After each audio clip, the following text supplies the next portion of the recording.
received with substitute teachers, remember he gave us was 4,048 absences the first 83 days of school. So I extrapolated out 192 days, or out to 192 days by using the balance of 109, and that's where I came up with that high percentage of absences.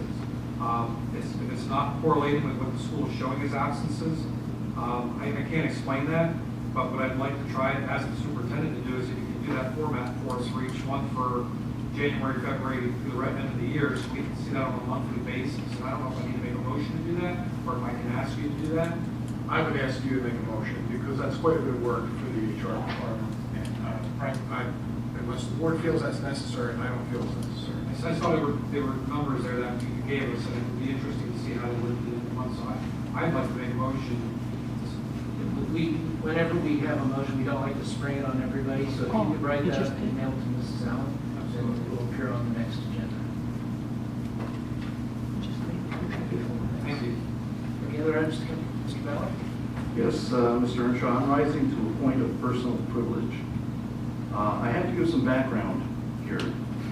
For over 40 years, I worked for a set of companies that were on the Fortune 500, some of which were probably in the Fortune 10. And throughout that period, I submitted expense accounts to those companies. And the policy that when I first started doing expense accounts was that anything over $25 had to be accounted for with a receipt. And so that was the way I went on for quite a number of years. And 20 years ago or more, I started submitting expense accounts to the East Penn School District for the travel that I had to do as a PSBA liaison and also later on as a member of the Federal Relations Network. And I followed the same processes that I had followed in my other career and had put down a listing and put down what my meals were for those particular excursions.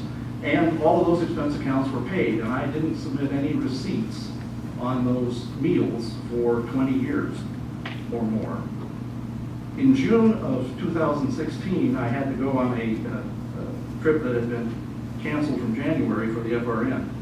And when I submitted the expense account in July, I was told, to me all of a sudden, that receipts were required for every meal, including the hamburger I had on the Amtrak train on the way down to Washington.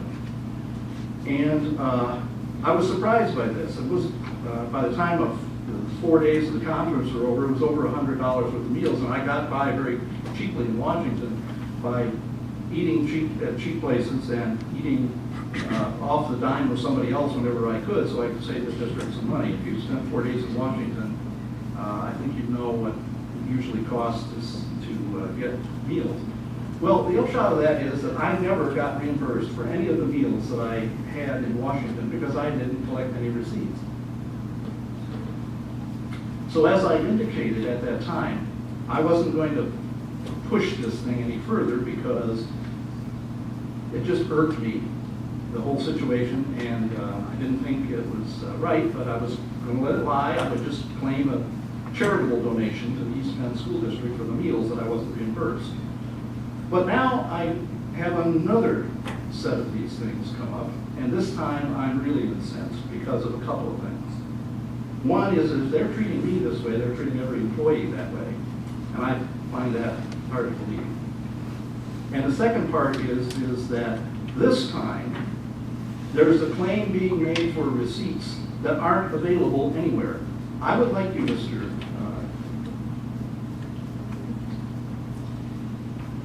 Earnshaw, to ask Mr. Saul if he's ever ridden a public transportation system in the United States, and if so, if he's ever gotten a receipt from that.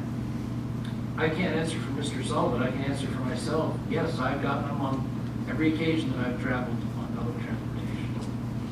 The DC Metro doesn't give receipts. Portland one does. Portland one does, Portland, Oregon. You go up to a machine. Salt Lake City one does, I've been there as well. Taxi fares, at best, you get a slip of paper from the taxi driver where you can fill in anything you want, which is, kind of silly for a receipt. But there are public transportation systems Atlanta doesn't give out receipts. SEPTA doesn't give out receipts, and neither does the Metro Department in Washington, D.C. And for $10.50 worth of receipts, quote unquote, from public transportation system, which is not available anywhere. I've never been in Portland, and I kind of doubt that they're spewing out paper. I guarantee you it does, absolutely. It spews out a ticket, and you have to carry that ticket, and the conductor checks it. Yeah, that's a ticket, that's not a receipt. It has the amount of money and the date and time, it's a receipt as well. Well, in the Washington Metro system, those tickets, if you use up the amount of money that's on the ticket, it disappears in the machine, doesn't come back out again, number one. And number two, if it comes back out again, it still has money on it that you're still good for. If you have to hand that in the receipt, you're making a donation of the amount of money remaining on that ticket because you have to submit your receipt. I find that highly insulting, number one, that the system will go there. And I point out that it is not true, as has been stated to me, that receipts are required for every expense. Because one of the line items on that very same form is mileage to and from a destination in the personal car. There are no receipts for a personal car that are submitted along with that. I submit that the transportation expenses certainly should be covered under the same regime. If there's something over some number, maybe you need a receipt, but if it's less than $25, the IRS changed that rule several years ago to be $70 a day for incidental expenses, simply to do away with the paperwork. And I'm being told that because it's been submitted with that $10.50 on there, and one receipt seemed to have disappeared for $10.50, 90 cents I think it was. I'm not going to get back any money again. Well, I'm going to tell you that if that occurs, I'm not going to take that. And I'm going to take action outside of the school district to make sure that it occurs. I'm just stating for the record. I don't think the actions are necessary. I did a check. Mr. Ballard, then I would recommend that you submit a motion for the board to consider at our next board meeting, or, a future board meeting whenever you're ready to submit that. Okay. Just let me clarify, if I could, please. As I did back on September 12th, it was pretty much identical discussion. Our procedures are very consistent. They've been consistent for at least the last 3 years. The only way an employee or a board member is reimbursed for expenditures is if a receipt is produced. That is consistent to teachers, administrators, and board members. And if we do not make exceptions. If a receipt is lost, there's no exception made. If a receipt is unobtainable or a vendor doesn't give a receipt, there's no exception made. We've reviewed this with our auditor, who absolutely agrees with it. That is the way he sees it in every other school district, and he is highly recommending that continue for East Penn. And in fact, if he were to audit us and see that we were reimbursing without receipts, we would be cited. So I'm extremely comfortable with that. Mr. Saul is extremely comfortable with that, but again, if the board would like to do something different, then perhaps entertain a motion to make exceptions, and how you would make exceptions and what percentages you would assign to that. That would be something I would not recommend in any way, shape, or form, but that's certainly something that's Bob, would you like to add to that? Excuse me, I think you covered that. I guess from my position, I have always tried to be a good steward of the taxpayer dollars, and we do ask for expenses to be substantiated. In the case of mileage, we can use a program like Google Maps to substantiate mileage and find that it's reasonable. Is it accurate to the tenth of a mile? No, somebody might have gone in a different direction, but at least in that case, we can substantiate that if it doesn't seem reasonable. But other than that, we do require receipts for all expenses. We just feel that that's the best process, and while I think I'd like to assume that everybody in the human race is good and upstanding, I just feel that we as a public organization can't take individuals' words for the amount that they spent on things like public transportation or tips or whatever it might be. we do our best.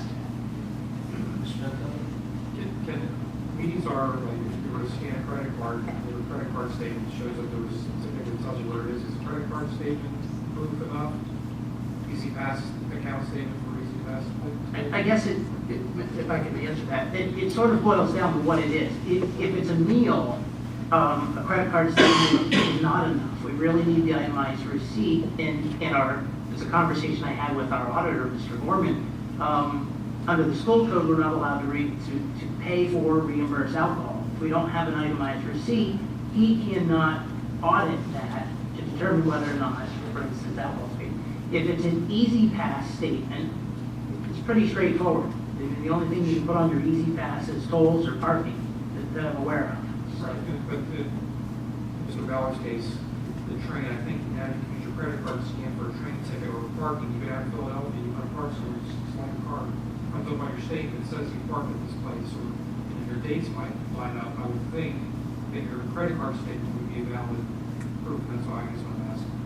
I agree, that would be reasonable. Again, if we can reasonably tie that to the activity, and we have to use, again, a little reasonableness. When you put that in that Amtrak or MTA, there's only one thing it's probably going to give you out of there, and that's a ticket for the train. Now, I guess it always begs the question, could you buy a $50 ticket? Was that for that day or was that for the next week? I don't know. Did you take your family and that's the fare for your entire family? So, there are a lot of questions that come with, can we just accept a credit card statement? What does that really substantiate? For the, there's a $10 fee for that braille and that thing. I guess I'm just asking a question. Mr. Ballard? This is a Metro card. It is a tap and swipe card. It does not have any receipts associated with it. You put money into it, you put cash. You can use a credit card, but I don't use credit cards on school district business. You can put cash on this card and it stores it. It's like having a wallet, and you put it up there and it takes money out. And the only thing you see is a little flashing LED display that says, when at the end of your trip, there's the amount remaining on your card. It doesn't even give you the fare, okay? So there's no receipt associated with this. And it saves the district money if I use this because it's a senior Metro card and I get senior rates on the Metro. But there is nothing there. And I also want to point out two things. You mentioned the auditor and school code. Our solicitor is supposed to be knowledgeable of the school code. I searched the online versions of the school code for alcohol and liquor, and I never found it in anything that had anything to do with expenses. I don't know where that exists in school code, number one. And number two, the two references, 516 and 516.1 in the school code, simply states presentation of an itemized verified statement of such expenses. And the verified statement is the signature that says, I spent these. It isn't any more than that. So the only thing the school code requires is a signed submission of the expenses. I think attested is the word that you're looking for as a signature. Verified means there's something you can check it against. Maybe not the law, but. So I don't find that in the school code, and I don't find any receipts available for Metro travel, period. As I said, if you want to make a motion, write one up, please submit it to Mrs. Allen. It will appear on the agenda after she gets it. Okay. Any other? Yes, Mr. Roberts. Well, I think it's over, but I'll just say it. I have a point of order. I think it's appropriate to give a board member a point of personal privilege.